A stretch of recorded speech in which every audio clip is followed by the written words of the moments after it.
This is Jackie B. Peterson. I'm the author of Better, Smarter, Richer, 7 Business Principles for Solo and Encore and Creative Entrepreneurs. It's my mission to help solos, those of you in one-person businesses, understand and apply the 7 solo business principles to your enterprise and find greater financial success. Solo businesses are definitely distinctly different from traditional businesses, and to find the financial success you are looking for as you launch and run your solo career, there's some things you definitely need to do, and that's what we talk about in Better, Smarter, Richer. So please go to my website, bettersmarterricher.com, sign up for the newsletter, join the conversation on the blog, and you can download the free ebook explaining the 7 business principles. And, of course, you can buy the workbook. Better, Smarter, Richer is a fill-in-the-blanks workbook, because I'm really encouraging you to take a look at the thinking that is holding you back from the success that you're looking for. So today, my guest is Leslie Stager. Leslie is an RN and an LMT, and she has attended over 500 births. Wow, what a privilege for you, Leslie. She's devoted her career to the belief that birth can be both empowering and pleasurable. She developed and directs the 60-hour maternity massage certification program at Oregon School of Massage, and we'll talk about her many other accomplishments in the field. In addition, Leslie has been a wilderness rites of passage guide. That sounds interesting, too. And since 1980, she's been walking with women between the worlds of birth and death, both metaphorically and physically. She is now integrating the concepts of earth, birth, and death in her work. I'm looking forward to my discussion with Leslie. Welcome, Leslie. Thank you very much. Looking forward to sharing. I'm glad you're here. This will be very interesting. So you just have had a really rich and interesting career, Leslie. Kind of tell us your story. Where'd you grow up? When did you know that you wanted to practice massage focused on birth and pregnancy? How's that career expanded? Just tell us your story. We'd love to hear it. Okay, great. Thank you. Yeah, well, I grew up in Connecticut and Maine, so I'm an East Coaster originally, but now I'm a bi-coastaler. I live in both worlds of the East and the West. And I spent every summer of my life I spent at summer camp. My dad was a camp director.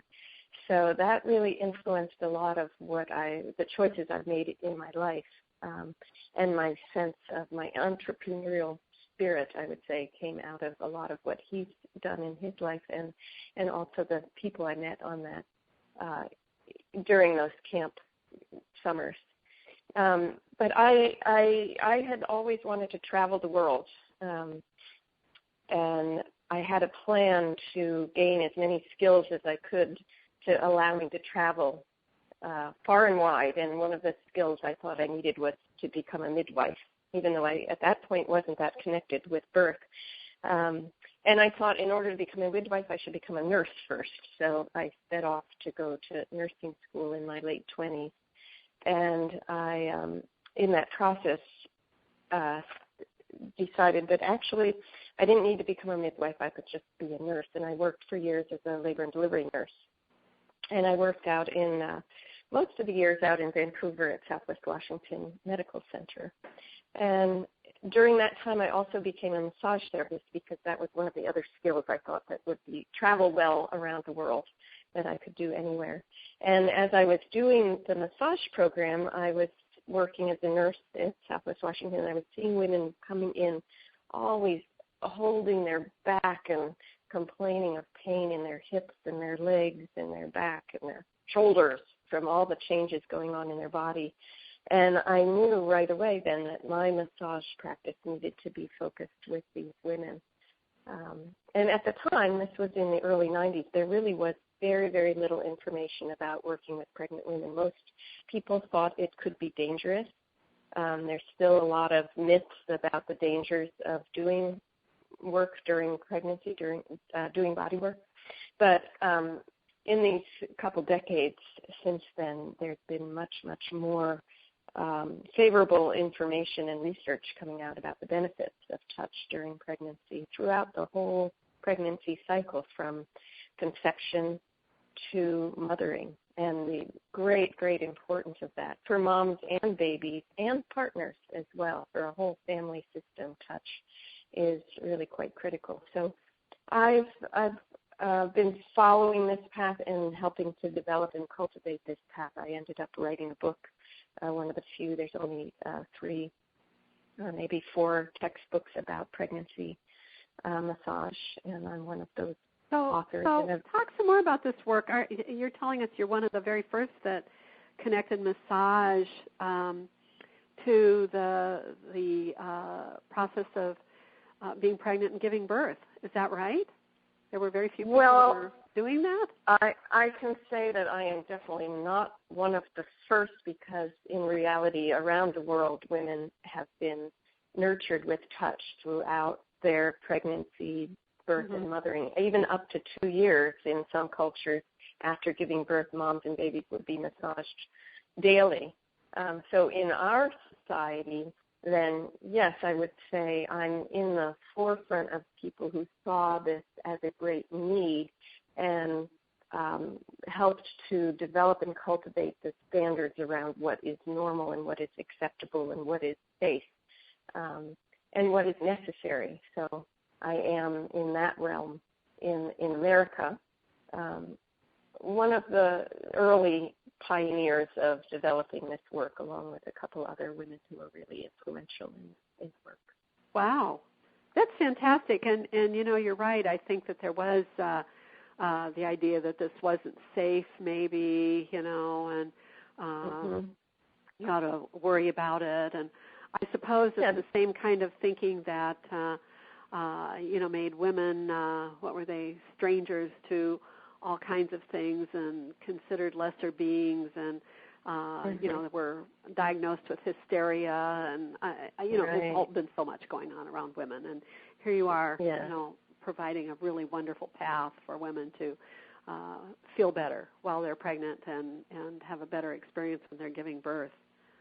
Good for you. And so one of the things that I like to share about that, and one of the aspects that I like to teach about, is really the known benefits of touch during this cycle, and how I feel like this is the way to help shift the whole world, really. I say we can change the world by touching moms, because in reality when we're touching moms, and this is anybody, grandmothers, grandfathers can touch babies and touch pregnant moms if they're open to that, if that's a relationship that can be established. And it serves both the giver and the receiver. But moms who are touched during pregnancy end up with, and during labor, end up with less postpartum depression as well as prenatal depression, end up with better flow of hormones of oxytocin and prolactin, which help to support a healthy birth and sustenance of the baby. They end up with decreased discomfort in their body. And they also end up relating much more readily to their baby. They end up touching their babies more than women who didn't get touched. And what's important about that is that babies need touch to survive. Babies will die. Even if they're given food, they will die without touch. So moms who touch their babies more, and there's been studies that show even a few hours extra over the first early period after birth, those babies that get touched a few hours extra end up with higher IQs, better social skills, better immune systems. There's a whole array of how this ends up influencing the development of a baby by the fact that we touch a mom when she's pregnant and when she's a new mom as well. So, that's pretty fantastic. That's really pretty fantastic. This is big work you're doing, Leslie. It feels like big work when you put it in that context. Yeah. When you're out changing the mother-child relationship, one at a time, and you're, creating when you create a stronger bond, that you get more centered people, better well-being. We all need that. Wow. Mm-hmm. And I really appreciate you sharing that. I hadn't seen it that way. Yeah, and I think, because you've talked about this show being oriented in some ways toward people 50s and older, I can say that there's been research on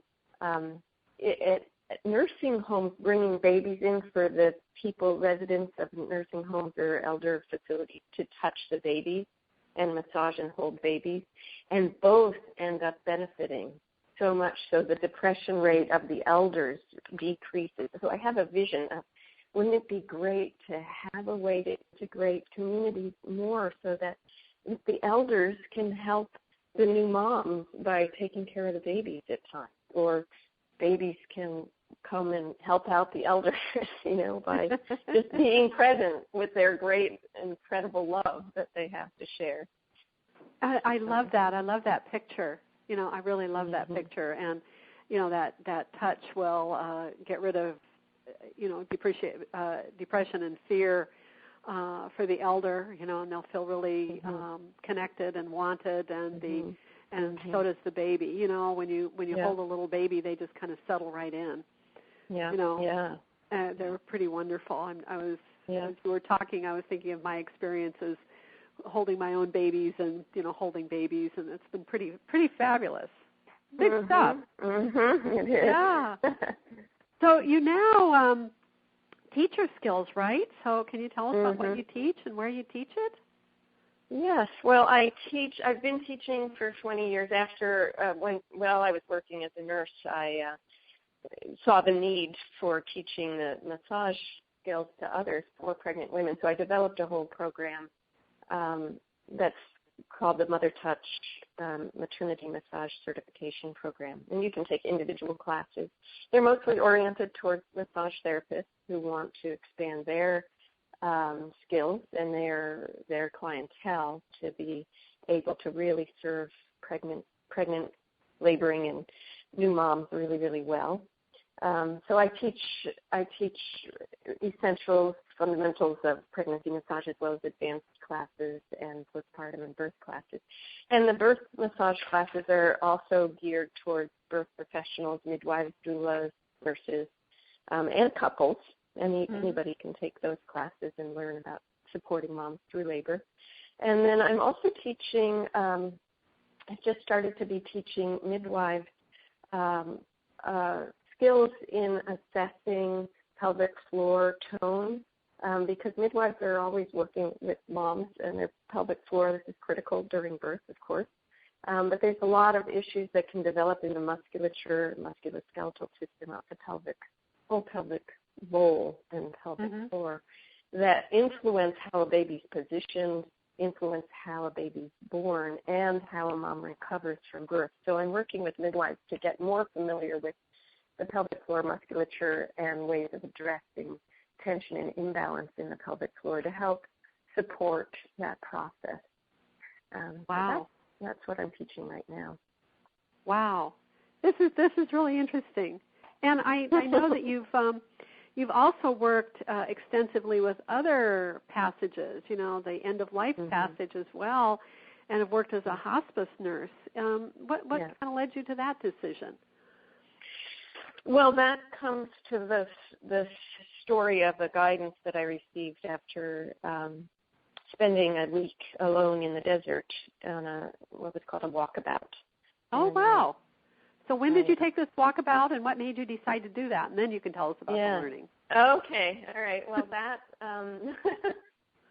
that wasn't just I heard about people doing this work out in the desert in the Death Valley area, in Big Pine in California. I was in the East Coast at the time, but I met someone who was working with these people, Stephen and Meredith Foster, who are the people who really brought to the anglicized world the sense of the need for a real rite of passage in our lives to acknowledge shifts and transitions from one life status to another, and that all cultures have always had ways of acknowledging these passages through life, whether that's from birth to becoming an adult to transitioning into motherhood to the dying process as well, or becoming a warrior, or becoming a full-fledged adult in a community.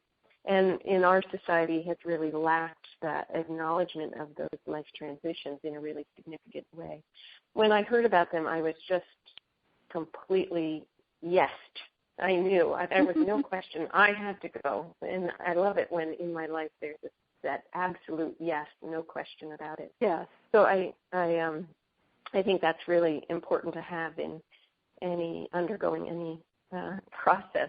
So I went out and I studied with these people, Stephen and Meredith Foster, wonderful, wonderful people. And part of the learning process was to do my own 5. How many days was I out there? Now I can't remember. 7 days of walking alone in the desert.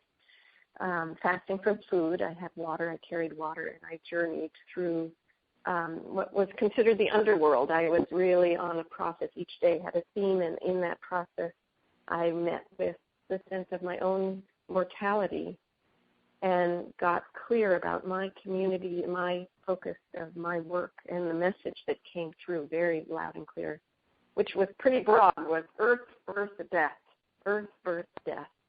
And I came back from that journey really clear that I was starting with earth, and that was the process that I was going to be in through my life, was focusing with earth work and focusing with birth and focusing with death. So in my 20s, late 20s and early 30s, I had a business called Earth Journey, and I ran a wilderness camp for children who were preteens, early teens.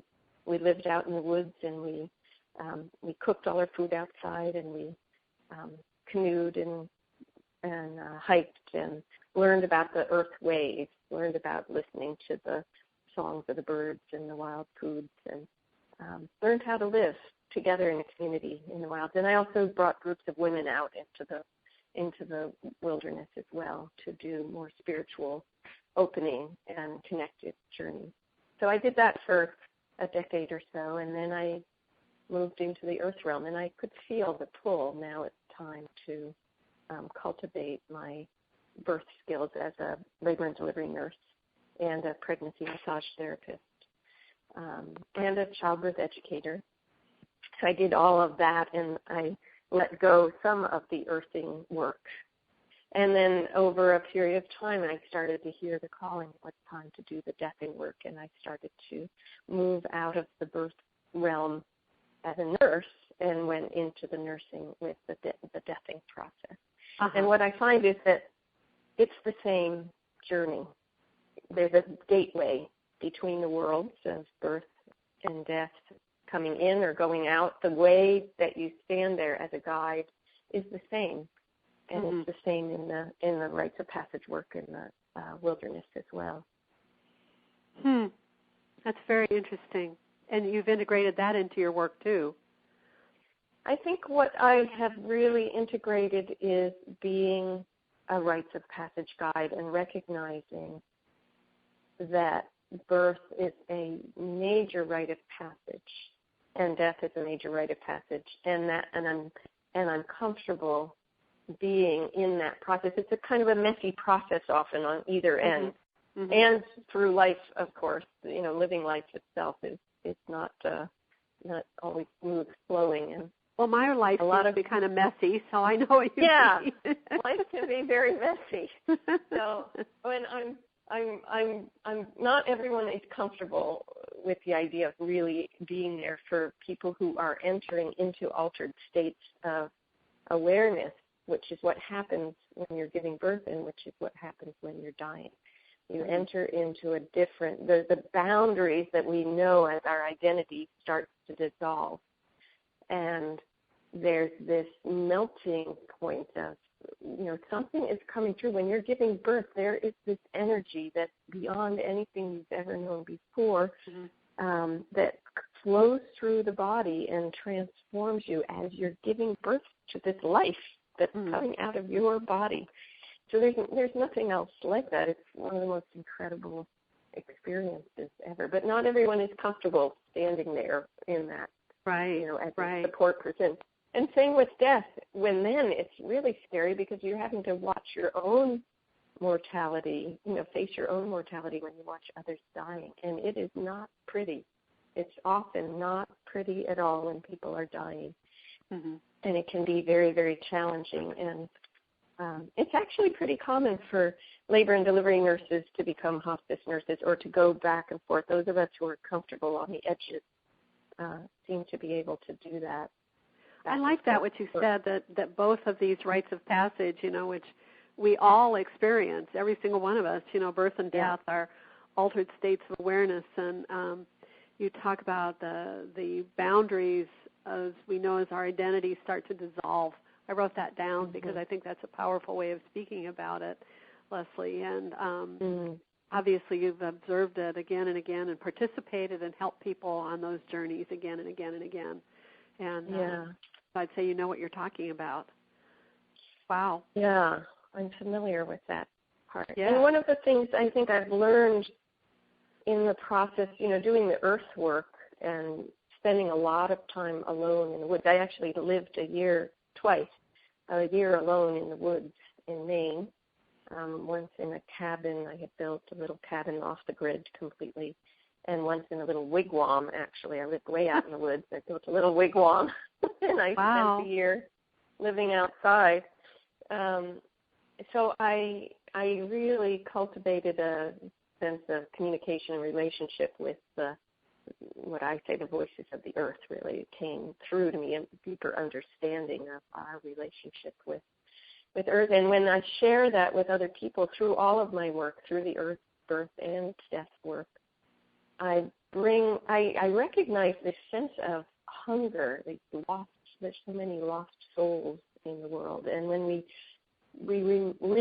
remember our connection to our body and to the earth body, we begin to restore a sense of wholeness in ourselves and sense of connection to something bigger. Yeah. Than just our little lives running around trying to make money or get things done. Yes. Whatever we're doing, scurrying about. Yes. So you're really aware at a much deeper level of how we're connected to the earth, which is a wonderful thing. We could use a whole lot more of that with what we've done to the earth. We have used her rather than loved her. So yes, quite difficult.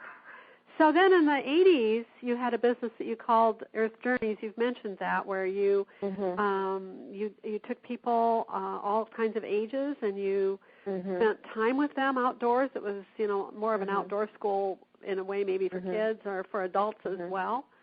Maybe people learned how to hear the birds sing. Yeah. Well, yeah. It was. I'd say, with the kids, it was really about. Actually, what really came of that was this sense of community and belonging. The same kids came back each summer. I just ran that camp for 3 years, and we had this wonderful community that I'm still in touch with. These people who are now in their 30s and having children themselves, and actually was just at a birth this winter for one of those former campers who was wonderful. At her second birth. I've been at both the births of her children and supporting her. So there's a real wonderful mentorship role that I feel has been really a blessing for me to be in that position, because I had a mentor as I was growing up, and I've offered that through that camp program and other ways to be supporting younger people in that way. Yeah. So Leslie, and then the other. Oh, go ahead. Yeah. I was just going to say the other part of that Earth Journeys was a lot of women's rites of passage work that I offered and shared in collaboration with other people at times, that we would guide women's trips. I mostly always work with women or children, as opposed to doing very many co-ed Earth Journeys. The camp was co-ed, but yeah. So I don't have that anymore. I don't. I still do Vision Quest work, but I let go of that as a primary business for myself, and have, expanded into all this other work. Wow. So talk to us about what is the focus of your work now. You have such a rich variety here. What are you mostly doing now?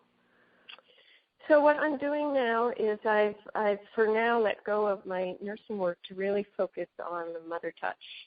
And that is, one is my teaching of the massage programs. And right now I'm in Kauai. I've been in Hawaii since early December teaching classes here, massage classes for spa therapists and also for doulas and midwives and other birth supporters.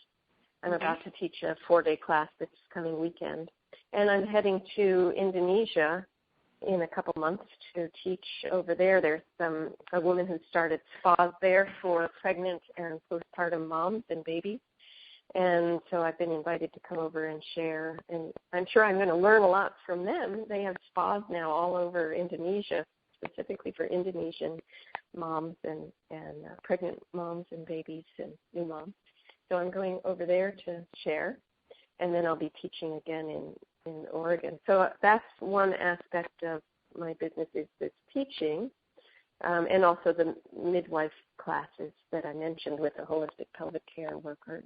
I'm not teaching holistic pelvic care, but I'm teaching pelvic awareness. Well, you have taken your skill set and your interest, and if I can talk to you about the principles of solopreneurship, you have developed a deep and narrow niche, as I like to call it. You really have some expertise and, have become known as an expert. And because of that, it sounds like you are really doing some very interesting work that has led you to international teaching and international training, maybe events that you wouldn't have done otherwise if you hadn't, focused on developing your expertise in your particular field. Can we say it that way? Yeah, I think you just said it quite fine. It's really true. And what's exciting is when, how I started out, it was I wanted to be able to travel around the world for the rest of my life and develop some skills to do that. I had different skills. I never imagined this is what it would be exactly, but I see that I actually have accomplished the development of skills that I can use around the world now. Yes, you did it. So you're being recognized. Sounds like pretty much internationally as an expert in mother touch, and people are inviting you to come and share their particular approach and learn from you. And it sounds fun to me to be in Kauai teaching and also then moving on to Indonesia, and you'll probably go other places. It sounds pretty wonderful.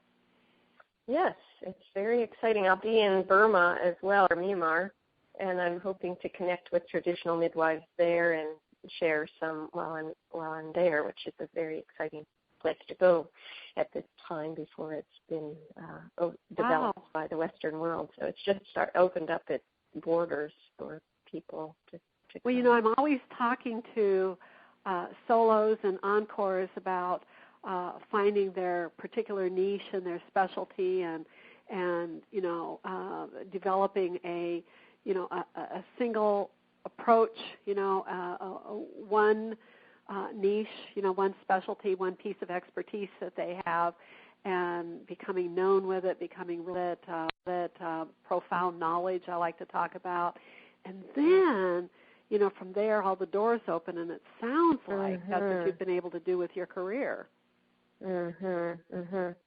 Yeah, I think it's been, I think part of the process as a solopreneur is, and finding the ways to make a business work. There's a lot of facing the beliefs, the inner beliefs that maybe you talk about too, have talked about is, what limiting self-beliefs do I have that prevent me from coming out into the world with my gifts? And right. Having, I've had to address a lot of that and find them on really subtle levels. Where do I not believe in myself enough to be able to do this? And I think I'm in a space right now of really acknowledging, getting on an even deeper level, like what my particular skills are, what my particular gifts are, what that deep and narrow niche is that I've created, and being acknowledged for that and acknowledging that is really rewarding. Mm-hmm. So could you articulate that? What is it that you teach that is not taught by others, and have you been able to articulate your niche? Well, I think what is probably a bit different from how others. There's only a few people who are actually teaching the pregnancy birth work in a similar sort of vein. There's really only several of us. But I think what's probably different about my approach than the others is because I come from this rites of passage background, and I come from an anthropology background and a multicultural approach background. So I'm really interested and always have been interested. I've lived in many other cultures to see what are we forgetting or what are we missing, and seeing that in other cultures, in other traditions, the birth process and pregnancy and the role of a woman to be able to give birth has been seen with incredible reverence and great devotion to her, in that, she's the goddess who's bringing life, creating life. Only a goddess can do that. Right.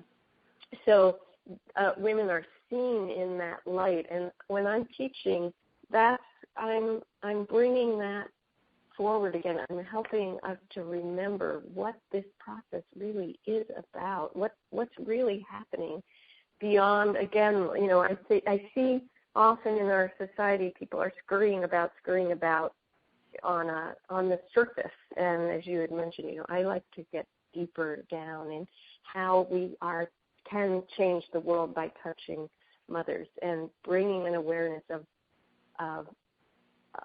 the wisdom of other cultures and the long, deep knowing of what it is to support mothers. And that comes through in the holistic pelvic care. That's the other part of what I'm doing right now also. So I mentioned sharing with midwives about integrative pelvic care work, and I wanted to clarify I'm not teaching holistic pelvic care, because that's actually work that Tammy Kent in Portland has developed. She's a physical therapist who's really set in motion a whole wave of awareness about the importance of restoring wholeness and connecting with our creative vitality in the pelvis as women. And so that's part of my work, teaching pregnancy work and working with pelvic issues for women, is remembering who we are. And, if you take the word remembering, remembering is what we know of as remembering, but it's also remembering ourselves. It's bringing our body back together, bringing a connection of ourselves into the body, our body, and bringing parts of ourselves back together and restoring wholeness. So I think that it's an approach that I have that's maybe different than how, or unique for what I share with people. I talk a lot about presence and listening and attentiveness and paying attention to our intuition and working with the energy body as well. So that's different. I'm not just a technical, No, I can hear that you're way and move the body this way. You're well beyond being just doing technical work, and I'm sure that there's a portion of what you do that is highly technical and trained, and you got trained as a nurse and on, but it seems to me then you've taken it to an entirely new level and added this whole piece of who we are and connected to the earth, as you say, and going back eons, and that the process of motherhood and birth and all passages, including the other end of life, dying, are all sacred, and they have meaning, and they're important, and we shouldn't do them thoughtlessly. We shouldn't do them without reverence, is what I'm hearing. Right. Yeah. Right. Yeah. Wow. So I think there's a few things, in any rite of passage, and I see it as, when I'm training therapists or working with birth professionals and touching, I think of, supporting them in a sense to be guides as well, or to be standing at the gateway as well with people. And I think there's certain things that, certain steps of what any rite of passage involves. And one is to surrender anything we think we know about ourselves, right? That's a big one. Yes, it is. In order to give birth and in order to die, we really have to surrender, because the reality is so much bigger than we ever can know in our little minds. And I also think of what Mary Oliver says, something about letting the soft animal of your body love what it loves. That's all we have to do. And I think that's important in the process of a rite of passage also, is that deep, really listening inside. Tammy would say, really listening into the pelvis, really listening into the deeper voices of what is right for us, what's right for us in each moment, and follow it, learning to follow that, learning to notice where the fears block us from experiencing whatever it is in front of us, how we shut down, how we can open at any moment, because of how we use our mind. So I think of that as part of the process of how to support people in any rite of passage. Yes. So as I say, you're talking about something that is very sacred, very reverent. We're not talking about technical stuff, and I mean, the technical stuff is there. It has to be there for you to do your work, and to pay attention to modern medicine and all those issues. However, there's a whole other element to it. There's another element, yes. So I like to incorporate that in. And there's a lot of technical, I like the anatomy and physiology and the kinesiology and how to use your body mechanics when you're working with women so that you don't get hurt, and maintaining awareness in both realms. So I'm kind of a bridge builder. That's what I see. I go into the nursing world, but I also go into the energy realm. I work between worlds in my teaching and in my work in general. That's pretty wonderful. So let me ask you a left brain question here about this wonderful work that you're doing, Leslie. How do you find your clients? Well, in my clients, it's interesting. I've been here in Kauai and over on Maui for the past couple of months now. And I'll tell you that what they call the coconut wireless here is pretty fantastic. So I mentioned to some people in the birth realm my work with the pelvic care work, and I have, had people just pretty much booked up the whole time I've been here. So the word of mouth has been really important here. Also for my teaching, I have taught at the Oregon School of Massage. That's where I developed this program. That's where I went to school and then developed the program there. So I've been teaching there twice a year, just regularly for 20 years. As I have been putting myself out into the world, I find my clients are either individuals who find me because I have a website that's active, and people find me through my website, which is touchforbirth.com. But also making contact with other schools that don't have a prenatal program in their system, and so making contact that way. But here I ended up teaching at spas. So the spa therapist at different of the really high-end resorts need to be certified or trained in prenatal work to be able to work with pregnant clients that they have. So I'm finding there's a lot of interest here in the spas. There's plenty of spas in Hawaii. So that's a place I'm working into. So just in terms of current work and current, I'm still spreading out now with this work. So I'm interested to see in the multiple directions that where the interest is lying and where the interest is coming from. Yeah. So in terms of the pelvic work, I do talk. I do presentations. I've been presenting at conferences. For both the mother touch and the pelvic care work. So it's a lot about networking, and people are interested. People are excited, and so finding the people who are in the field who reach many other people, it seems to be. I think that's always what you might say is the right. the way. The word of mouth is still the most powerful, potent way to. Yes. And talking, getting interviewed on your radio show. There you go. Yeah. Yeah. Oh, that's good. So you just kind of get known and have your expertise known, and people talk. We may call it, what do they call it in Hawaii? You said the coconut wire? The coconut wireless, yeah. The coconut wireless.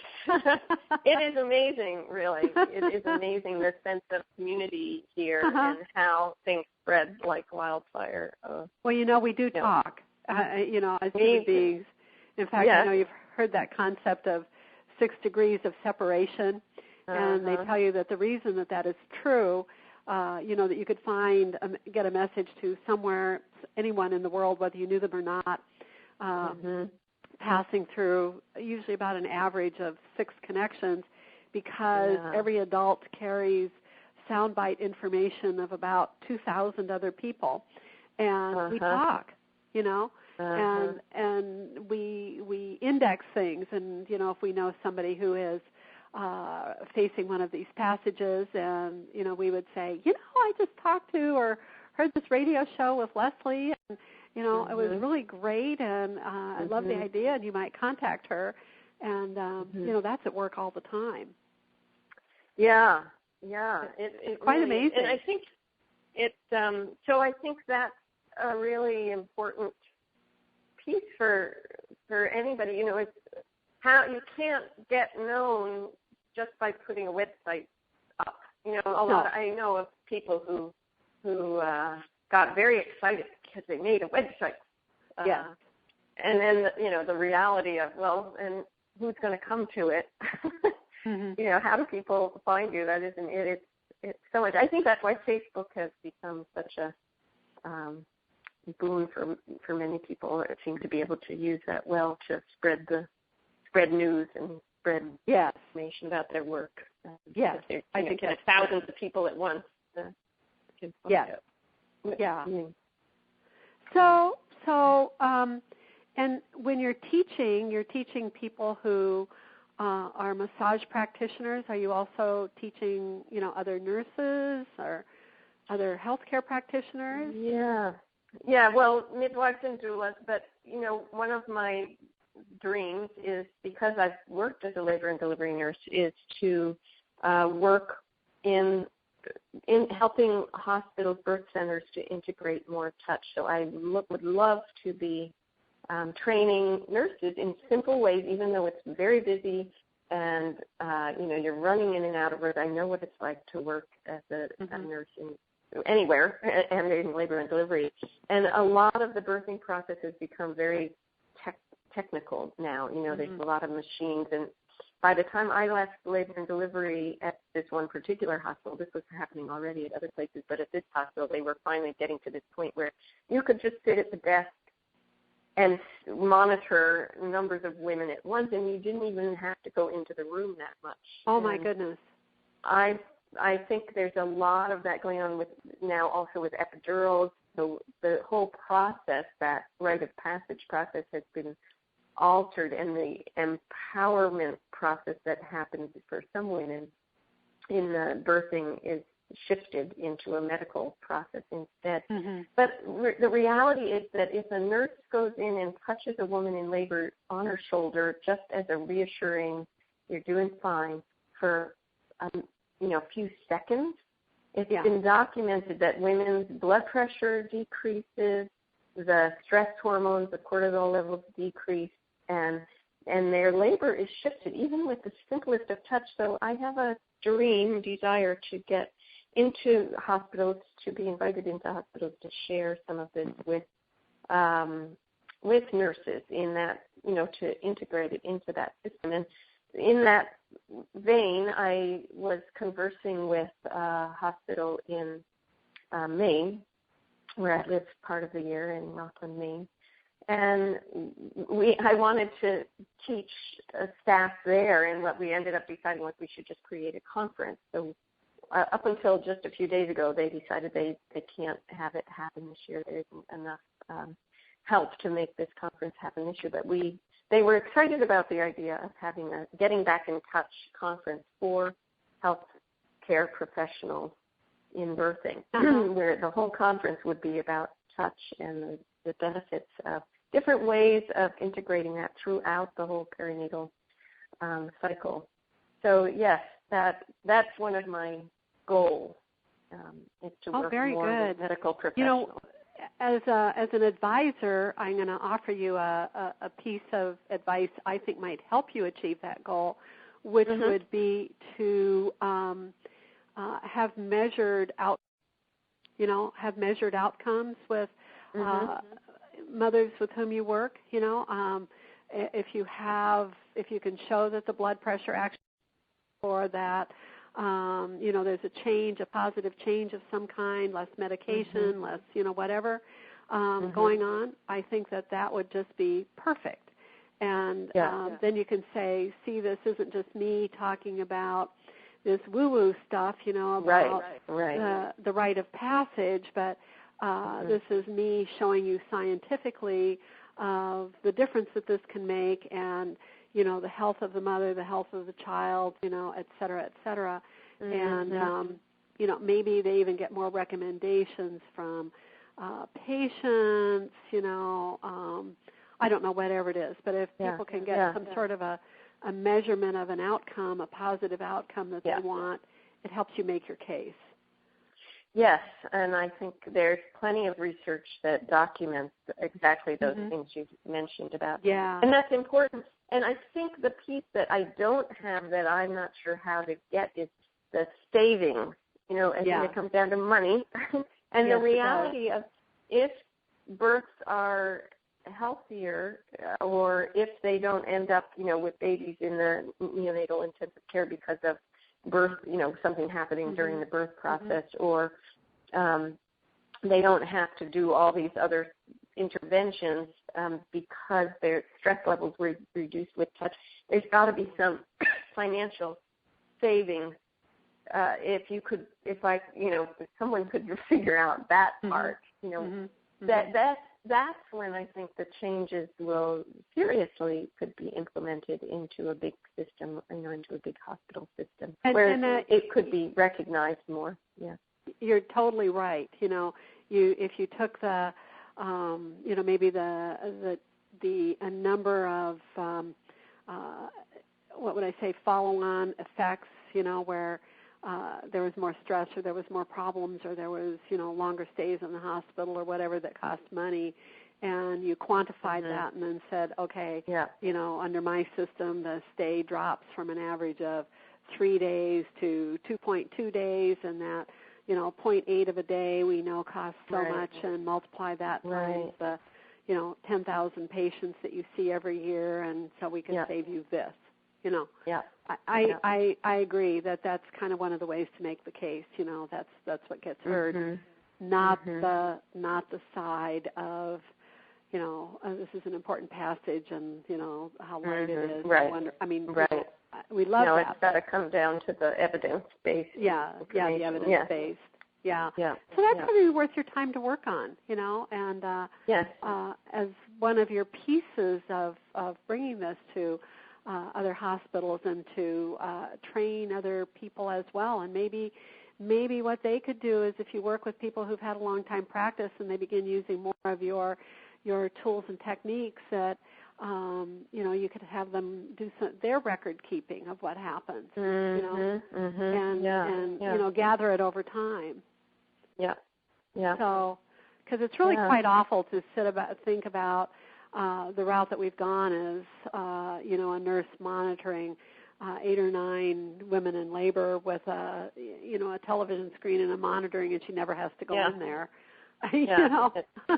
Well, I did that work too when I first got out of nursing school. I worked at a high-risk OB hospital in Boston. That's all that they did was OB. They had transports from all over New England, and that's how it was. We were able to monitor people. Everyone was high risk, so everyone was having danger. And you had several patients at once that you had to watch from distance and then run in there, if something was going on, and run back out again.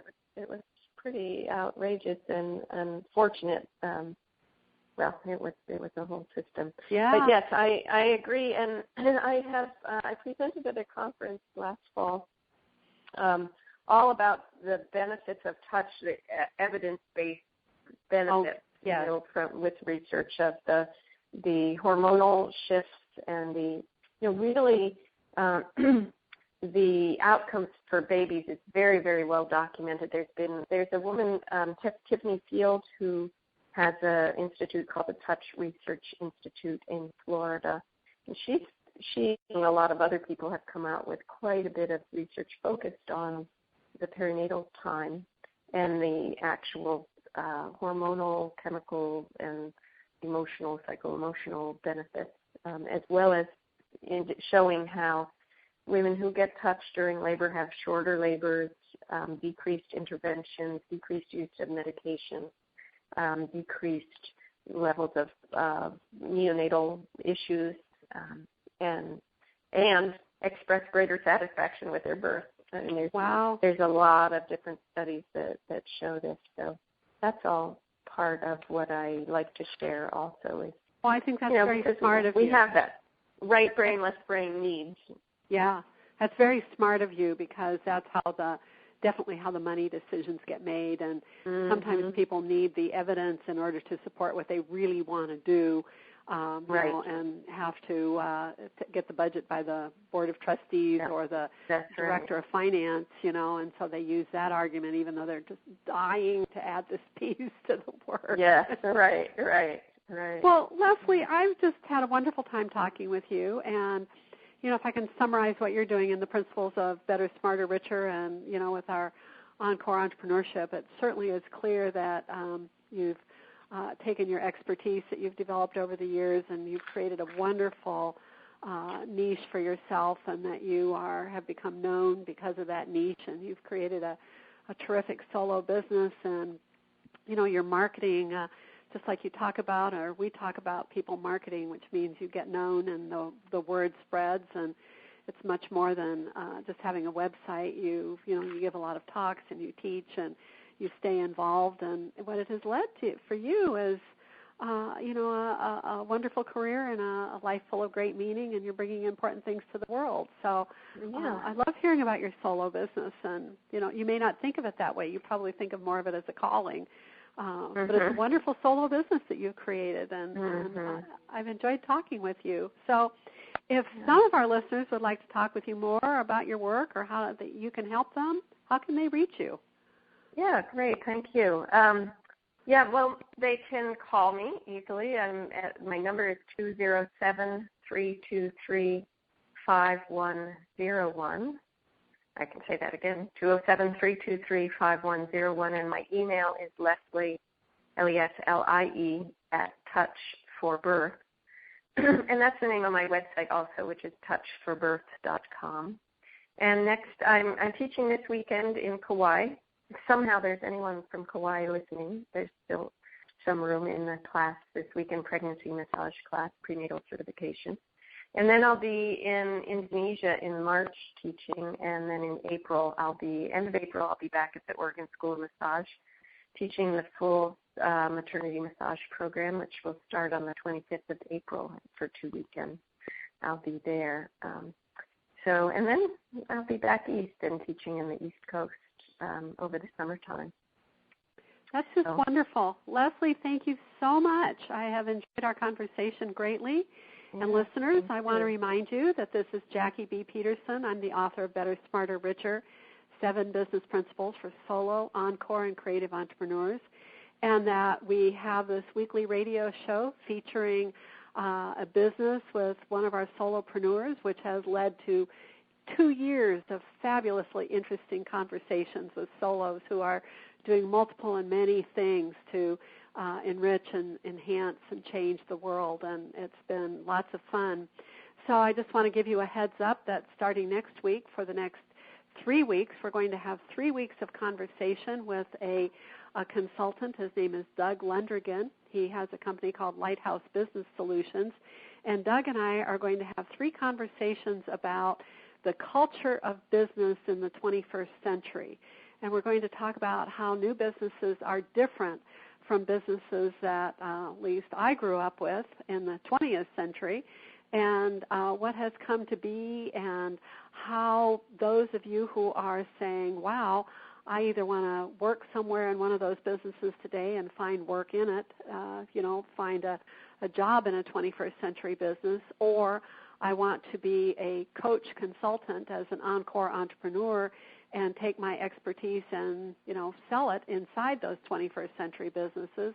And we're going to talk about the culture of the businesses and the skills that you need to have to be successful in a current, 21st century business, and how you acquire those skills. So I hope, listeners, that you will be tuning in. We expect to have some really interesting discussion going on. Thank you all for being part of our radio show today, and I hope that you will go to my website, bettersmarterricher.com, and leave some comments on the blog, subscribe to the newsletter, and certainly buy the Better, Smarter, Richer book. Take care, have a great week, and I'll talk with you next week. Goodbye.